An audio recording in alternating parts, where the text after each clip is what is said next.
Durante a Guerra Fria, o mundo estava dividido entre dois polos: o lado capitalista, que era comandado pelos Estados Unidos e a OTAN, e o lado comunista, que era representado pela União Soviética e o Pacto de Varsóvia. Durante a Guerra Fria, nunca houve um conflito direto entre esses dois polos. Porém, diversos conflitos foram financiados e apoiados por esses dois lados, seja na crise dos mísseis, na Guerra das Coreias, na Guerra do Vietnã ou na própria Guerra do Afeganistão de 1979, que vai ser o tema do CSH esse ano na 17ª Sinu.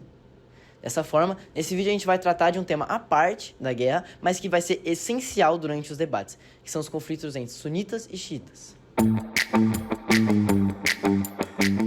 No comitê, cerca de 8 países estão localizados no Oriente Médio, que é o berço do islamismo. Mas para entender o islamismo, a gente precisa fazer uma viagem no tempo, para 570 d.C. Em resumo, de acordo com a tradição islâmica, o profeta Maomé é o mais recente e último profeta do deus Abraão.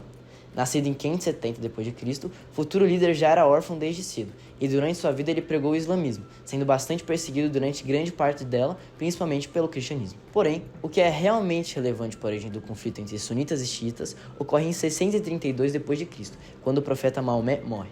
A morte causa desentendimentos entre dois grupos principais, os sunitas e os xiitas. No caso, os sunitas acreditavam que o sucessor de Maomé deveria ser eleito pelos próprios muçulmanos. Já os xiitas acreditavam que o genro de Maomé deveria ser o sucessor da religião islâmica. Desde então, essas duas vertentes começaram a criar cada vez mais rivalidades e diferenças. Os sunitas, que correspondem a 80% da comunidade muçulmana, consideram-se o ramo mais tradicional e ortodoxo do Islã.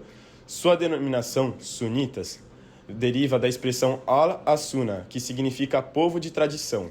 Eles baseiam suas práticas nas ações de Maomé, particularmente reverenciando como profeta supremo. Por outro lado, os xiitas tiveram origem como uma facção política, surgindo do Shi'at Ali, partido de Ali.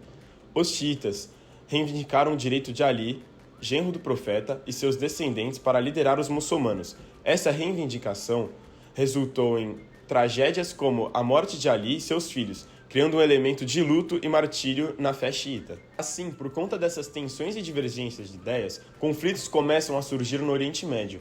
É importante frisar que nessa disputa religiosa entre sunitas e xiitas, não é de interesse que uma limpeza étnica em seu território aconteça, mas é de interesse desses países que a religião seja utilizada como um instrumento persuasivo nas relações políticas no Oriente Médio, envolvendo assim o apelo popular de massa islâmica. Segundo Reza Aslan, especialista em conflitos islâmicos, o que vemos hoje é um conflito geopolítico. Isso significa que, indiretamente, essa rixa entre sunitas e xiitas vai muito além do que apenas a tradição religiosa e transcende para o âmbito econômico, cultural e político.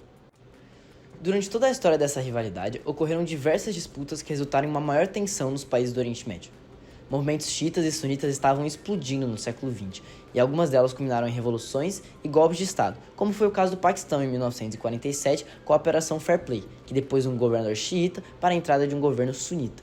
Outro caso foi a Revolução Islâmica que aconteceu no Irã em 1979, que transformou um país anteriormente sunita e capitalista em um governo xiita e extremista. Desde então, as relações iranianas com países sunitas e com os Estados Unidos se complicaram.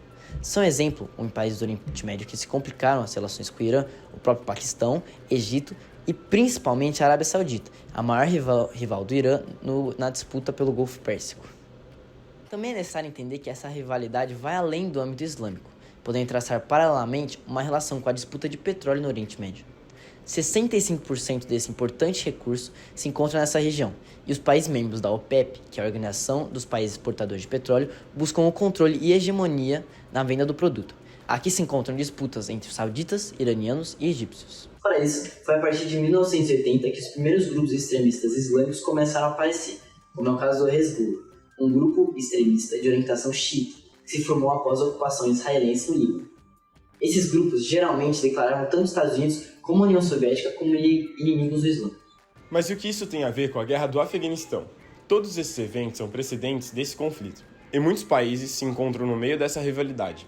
Como dito anteriormente, existem muitos países que têm como religião dominante o Islã. No CSH, esses são Paquistão, Arábia Saudita, Irã e Egito. Além deles, também tem os mujahidins, apesar de não serem representados diretamente. Desses, apenas o Irã é majoritariamente xiita e o resto, sunita. A guerra em si era vista como guerra santa por todos esses países árabes e isso os motivou a fazer amplas doações aos rebeldes. Por isso, esses países deram apoio, e não só pela invasão soviética, mas também pelas ações da URSS tomadas no Afeganistão, como tentativa de acabar com a religião no país, com uma doutrina completamente baseada nos ideais comunistas. Um grande exemplo disso foram os sauditas, que prometeram igualar dólar por dólar tudo que os americanos fornecessem aos mujahidin, já que lutar contra os soviéticos era lutar contra os infiéis que estavam tentando destruir o islamismo no Afeganistão, além de que era uma ótima oportunidade de impedir a formação do governo xiita no país, pelos iranianos. Interesses por trás, como a ampliação de uma das vertentes do Islã, além do controle do petróleo, eram claros. A divisão, então, entre sunitas e xiitas aparece como uma força motriz por trás desses conflitos e das complexas dinâmicas políticas no Oriente Médio, com países com interesse além de apenas acabar com a guerra no Afeganistão.